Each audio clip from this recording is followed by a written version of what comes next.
हिमाचल प्रदेश विधानसभा monsoon सत्र का आज तीसरा दिन है। सेशन में प्रश्नकाल के दौरान हिमाचल प्रदेश में शराब घोटाले की बात भाजपा नेताओं ने भी की और ये सवाल भाजपा के वरिष्ठ नेता रणधीर शर्मा ने उठाया। इस समय खुद रणधीर शर्मा हमारे साथ हैं। सर, शराब घोटाले की बात हुई है, आपने सदन को तथ्य दिए। मुख्यमंत्री तो कह रहे हैं कि आर्थिकी में इजाफा हुआ है जब से new excise policy Himachal Pradesh में आई है। देखिए, मुख्यमंत्री तथ्यों को छुपा रहे हैं। जो नई एक्साइज पॉलिसी है उसके आने के बाद वित्तीय वर्ष 2023-24 में शराब के जो है वो ठेकों की नीलामी हुई थी और इस बार 2024-25 के लिए जितने में पिछले साल नीलामी गई थी हर जिला में वही रिजर्व प्राइस रखा गया। और आप हैरान होंगे कि इस साल 5 जिलों में रिजर्व प्राइस से कम में नीलामी चली गई।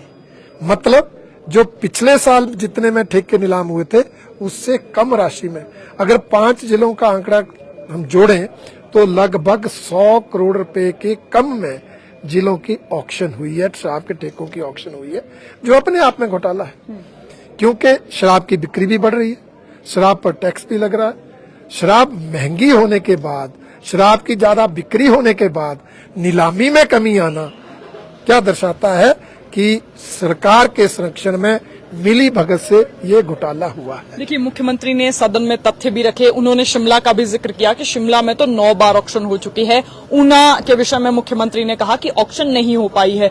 अब विपक्ष इसमें सवाल क्यों खड़े कर रहा है ये तो आपने बताया, लेकिन इसमें गड़बड़ियां कहाँ हैं, जरा ये थोड़ा सा बताइए। देखिए, हमारा ये कहना है कि जब आप ऑनलाइन करते हैं, अगर वहां मिली भगत है तो आप डायरेक्ट कर लो, प्रत्यक्ष रूप से करने में क्या दिक्कत है। और ऊना में क्यों जब दोबारा की गई तो ऊना में क्यों नहीं उसको माना गया, नूरपुर में क्यों नहीं उसको माना गया, क्यों उन्हीं ठेकेदारों को दिया गया। और इसके अलावा एक और गड़बड़ है कि जिलों के जो बीच में यूनिट बनते हैं तो इस बार यूनिट बड़े कर दिए।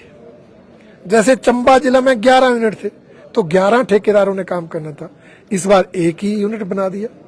कई जिलों में, बिलासपुर में 1 यूनिट बना दिया। यूनिट को कम करके भी ठेकेदारों को लाभ पहुंचाने का प्रयास हुआ।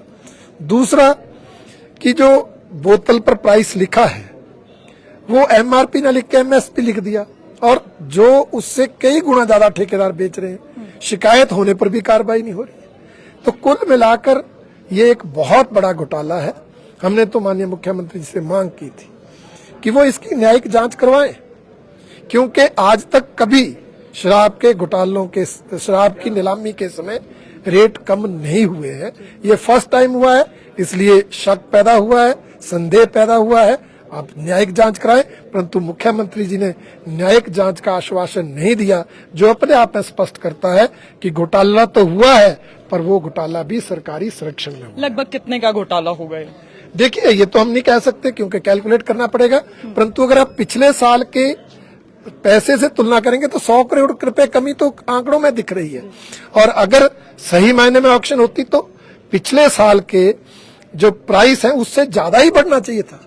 तो ये बहुत बड़ा घोटाला है, इसके जानकार विशेषज्ञ ज्यादा अच्छे ढंग से बता पाएंगे। क्या इनडायरेक्टली भाजपा केंद्रीय एजेंसियों को हिमाचल लाने की कोशिश कर रही है? क्योंकि पिछली बार हमने देखा रघुबीर सिंह बाली के घर पर भी ईडी की रेड पड़ी, हमीरपुर के कुछ क्षेत्रों में भी ऐसा हुआ और कांग्रेस ने कहा कि भाजपा ईडी और केंद्रीय एजेंसियों के नाम पर हिमाचल में भी राजनीति कर रही है। देखिए, भारतीय जनता पार्टी ना ईडी को कहती है ना ईडी को लाती है।